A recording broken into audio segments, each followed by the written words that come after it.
Hello everyone, my name is Ritu. आप सबका स्वागत है मेरे चैनल ऋतुराज पर। अगर किसी को चैनल को सर्च करने में दिक्कत होती है तो आप सिर्फ यूट्यूब पर इतना सर्च कीजिए ऋतुराज चंडीगढ़, आपको चैनल शो हो जाएगा।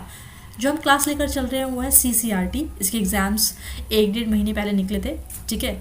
सिलेबस हाल फिलहाल में ही आया, तो एक बार हम सिलेबस डिस्कस कर लेते हैं, then we continue the class. इससे पहले एक वीडियो अपलोड हो चुकी है रिगार्डिंग CCRT। ऐसे अब तक तो मेरे चैनल पर 50+ वीडियो अपलोडेड है जो सभी एग्जाम के लिए इंपॉर्टेंट है, चाहे वो NCERT में हो रहा हो, चाहे नीपा में हो रहा हो, चाहे CCRT में हो रहा हो, चाहे CCRYN में हो रहा हो।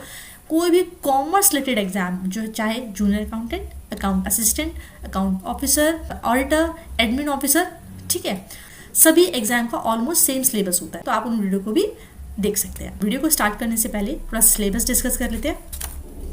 पार्ट 1 और पार्ट 2 में भी एक दिन में ही होंगे, और जो पार्ट या टायर 2 कहते हैं आप जिसको, वो प्रेजेंटेशन से रिलेटेड होगा। उसकी बात अभी ना करते हुए अभी पार्ट 1 और पार्ट 2 की बात करते हैं। पार्ट 1 जैसे कि आपका GK, आपका रीजनिंग, एप्टीट्यूड और इंग्लिश कॉमन है, ठीक है, कंप्यूटर। तो ये 5 सब्जेक्ट से रिलेटेड आपको 10 to 15 क्वेश्चंस आएंगे, ठीक है। और जो आपका पार्ट 2 होगा उसके अंदर आपको सर्विस रूल्स पढ़ने पड़ेंगे। मैं पूरी कोशिश करूंगी कि मैं आपको सर्विस रूल्स करा पाऊँ, जिसमें हम कुछ चीज़ें देखते हैं। सर्विस रूल्स है, CCS है, पेंशन रूल है, FRSR है, फंडामेंटल रूल और सर्विस रूल, लीव रूल्स हैं, पेंशन रूल्स है, प्रोबेशन है, सर्विस है, डेपुटेशन है, फॉरेन सर्विस है, LTC है एंड मैनी अदर। तो ये है सर्विस रूल्स के अंदर, ठीक है।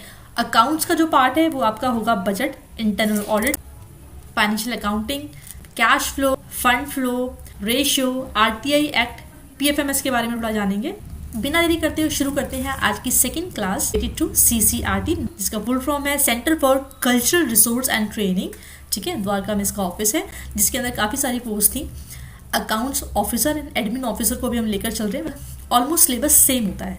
पहला क्वेश्चन देखते हैं। Realisation account is, your options are real account, personal account, nominal account या नन ऑफ दीज। आपको इसमें डिफरेंस पता है। पर्सनल अकाउंट जो किसी के नेम से होते हैं, Ram's account, right, Shyam account. Real account जो कि एसेट से रिलेटेड होते हैं, लाइक आपके फिक्स्ड एसेट्स हैं। नॉमिनल जो आपके खर्चों से रिलेटेड होते हैं, ठीक है, जो कि आपके नॉमिनल आपकी इनकम या एक्सपेंसेस रिलेटेड होंगे, पर्सन नेम से जैसे समझ में आ रहा है, ठीक है। एंड रियल जो एसेट वाले हैं। 3 रूल होते हैं इसके अंदर। रियल के लिए क्या होता है, debit what comes in, credit what goes out. Personal के लिए क्या होता है, debit the receiver, credit the giver. And nominal के लिए क्या होता है, debit all the expenses and losses, credit all the income and gains. हो सकता है ये गोल्डन रूल क्वेश्चन को डिफरेंट तरीके से पूछ ले कि भाई ये रूल किस अकाउंट में अप्लाई होता है, रियल में, पर्सनल में या नॉमिनल में, ठीक है। तो करेक्ट आंसर है रियलाइजेशन का नॉमिनल अकाउंट। सेकेंड क्वेश्चन देखते हैं। हु बियर्स द लॉस, कौन बियर करता है लॉस को जब सारे पार्टनर क्या होते हैं, इंसॉल्व। पार्टनरशिप एक्ट सबको पता होगा 1932। इंसॉल्वेंट का मतलब होता है जब आप दिवालिया हो जाते हैं। दिवालिया in the sense financially condition ठीक नहीं है, आप अपने डेब्ट पे नहीं कर सकते और जो आपकी पार्टनरशिप फर्म है वो लॉस में जा रही है। तो अगर सारे पार्टनर इंसॉल्वेंट हो जाए, इस केस में लॉस को कौन बियर करेगा? गवर्नमेंट तो नहीं आएगी, अंडरस्टूड है, क्योंकि पार्टनरशिप फर्म है, तो अंडरस्टूड है क्रेडिटर ही बियर करेंगे, ठीक है। पब्लिक का कोई रोल नहीं है इसमें। The correct answer is B। आगे चलते हैं। A new profit sharing ratio is calculated at the time, ये भी पार्टनरशिप से है। नया प्रॉफिट शेयरिंग रेशियो किस टाइम कैलकुलेट किया जाता है? तीनों ही केस में न्यू प्रॉफिट शेयरिंग रेशियो को निकाला जाता है, चाहे किसी पार्टनर का एडमिशन करना हो, चाहे किसी पार्टनर की रिटायरमेंट हो रही हो या किसी पार्टनर की डेथ हो रही हो। अगर ओल्ड रेशियो और न्यू रेशियो में डिफरेंस होता है, इसी को बोलते हैं गेनिंग या सेक्रीफाइसिंग रेशियो। थर्ड का करेक्ट आंसर हुआ D, all of the above. Fourth question देखते हैं। When share are forfeited the share capital account is debited by. देखिए पहली बात, फोरफिटेड का मतलब देखिए, आपको पता होगा जब हम किसी से एप्लीकेशंस को मंगाते हैं, ठीक है, तो 3-4 तरीके से आती है। पहला, एप्लीकेशन में पैसे आते हैं, allotment, first call, second and final call. Third call भी हो सकती है, वो कोई फ़र्क नहीं पड़ता। 10 रुपये का शेयर था, हो सकता है 2 रुपये एप्लीकेशन पे आ गए हो, 3 रुपये अलॉटमेंट के टाइम, 2 रुपये एंड देन अगेन 3 रुपये। अगर किसी पर्सन ने ये ऑन द टाइम भर दिया, जब कॉल किया गया यानी जब पैसा मांगा गया और शेयर होल्डर ने पैसा कंपनी को दे दिया, ठीक है, उसके पास हमारे शेयर है और वो हमें पैसा दे रहा है, ठीक। बट जब फर्स्ट कॉल की मांगने की बारी आई तो उस नोटिस भी भेजा गया, वो टाइम ख़त्म हो गया और उसने वो पैसे नहीं दिए। तो जो पैसे उसने कंपनी को दे दिए ना, वो फोरफिटेड कर लेंगे, यानी जब्त कर लिए जाएंगे, अब उसको वापस नहीं देने। जब शेयर को फोरफिटेड कर लिया जाता है तो शेयर कैपिटल अकाउंट को डेबिट करते हैं, किससे? कॉल्ड अ अमाउंट से, यानी the correct answer is B. आगे चलते हैं question number 5, adjustment of interest on capital, interest on drawing, salary etcetera to partner is done in, ये किस अकाउंट में किया जाता है? Your options are trading account, profit and loss account, profit and loss appropriation account या balance sheet. Balance sheet तो बिल्कुल नहीं, क्योंकि तो फाइनल अकाउंट का पार्ट है, ठीक है। और ये जो क्वेश्चन है ये पार्टनरशिप से है, ट्रेडिंग भी इसका ऑप्शन नहीं होगा, बट अभी जो होगा profit and loss appropriation is the correct answer. Fifth का correct answer is C. Next देखते हैं, balance of forfeited share is, जो फोरफिटेड शेयर का बैलेंस होता है वो कहाँ जाता है?